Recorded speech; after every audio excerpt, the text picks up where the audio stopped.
School ছাত্রছাত্রীদের নিয়ে উল্টে গেল সাফারি, কম বেশি আহত সকলেই। জানা গেছে একটি সাফারি গাড়ি উল্টে গিয়ে বেশ কয়েকজন স্কুল ছাত্রছাত্রী আহত হয়েছে। ঘটনাটি ঘটেছে বীরপাড়া থানার অন্তর্গত দলমোহর ডক্টর কোঠির সামনে।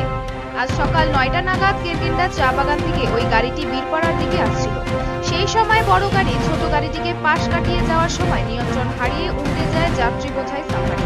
আহত হয় অনেকে। স্থানীয়দের সহায়তায় আহতদের উদ্ধার করে বীরপাড়া রাজ্য সাধারণ হাসপাতাল এবং সেখান থেকে একজনকে শিলিগুড়ি মেডিকেল কলেজে রেফার করা হয়েছে। এরপর ঘটনাস্থলে পৌঁছায় বীরপাড়া থানার পুলিশ। গাড়িটিকে উদ্ধার করে নিয়ে আসা হয়।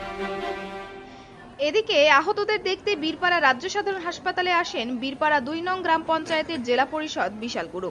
মাদারিহাট ব্লকের তৃণমূল কংগ্রেসের সভাপতি জয়প্রকাশ টপ্প সকলের সাথে দেখা করেন।